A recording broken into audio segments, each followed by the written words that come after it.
We live in the golden age of sleep optimization. Your smartwatch tracks your REM cycles, your mattress adjusts its temperature to the perfect 65 degrees, and your weighted blanket promises to hug you into unconsciousness. There are apps that block blue light, devices that play white noise, and pillows engineered by NASA. But here's the thing. None of that matters if you're lying there at 2 a.m. with your brain running a highlight reel of every awkward conversation from the past decade. You can have the most ergonomic sleep sanctuary money can buy, but if your mind won't cooperate, you're still going to be staring at the ceiling, wondering why you said, "you too," when the movie theater employee said, "enjoy the show," in 2018. This is the reality for millions of people who struggle with what researchers call sleep-onset insomnia, driven by cognitive hyperarousal. Put simply, your body is ready for sleep, but your brain didn't get the memo.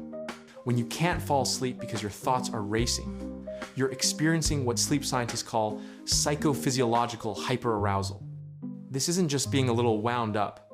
It's a 24-hour state where your nervous system is stuck in fight or flight mode, even when you're lying safely in your own bed.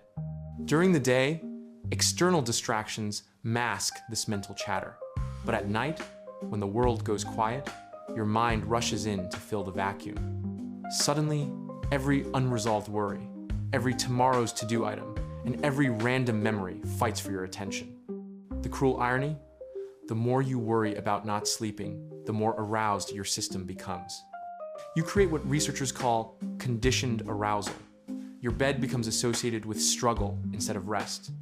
Your brain learns that bedtime means battle time. This isn't a character flaw.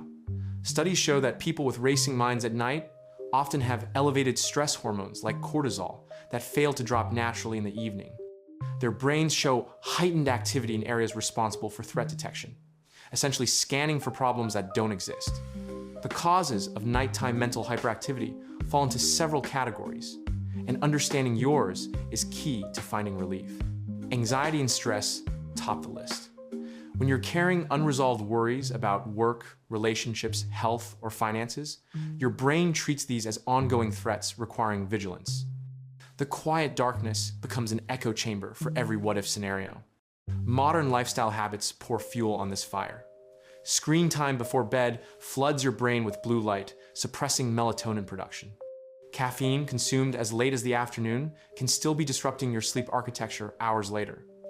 Irregular schedules confuse your circadian rhythm, leaving your internal clock unsure when sleep should occur. But perhaps most importantly, many people have simply never learned how to transition from wakefulness to sleep.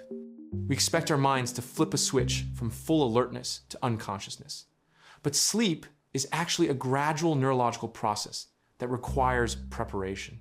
The most effective approach combines sleep hygiene basics with specific techniques to calm cognitive arousal. Think of it as creating a bridge between your active day mind and your sleeping brain. Start with stimulus control. Use your bed only for sleep, not work, worry, or scrolling. If you can't fall asleep within about 20 minutes, get up and do a quiet activity until sleepiness returns. This retrains your brain to associate the bed with actual sleep instead of frustrated wakefulness. For the racing thoughts themselves, try the thought parking technique. Keep a notebook by your bed and quickly jot down any concerns that arise. This externalization signals to your brain that the worry is captured and doesn't need to be rehearsed.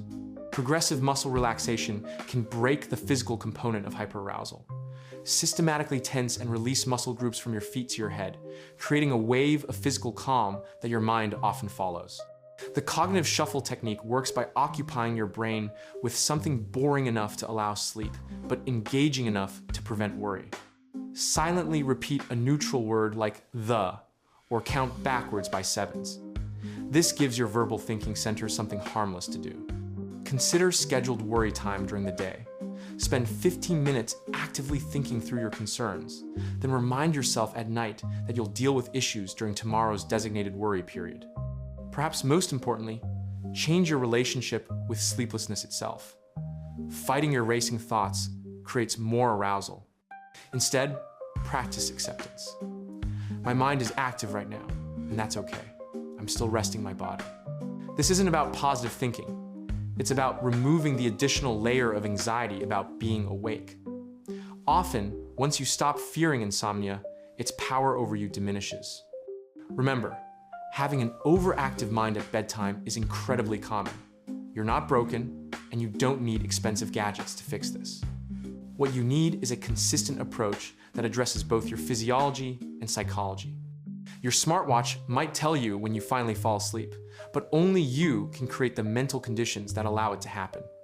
Sometimes the most sophisticated sleep technology is simply learning to be still with your own thoughts.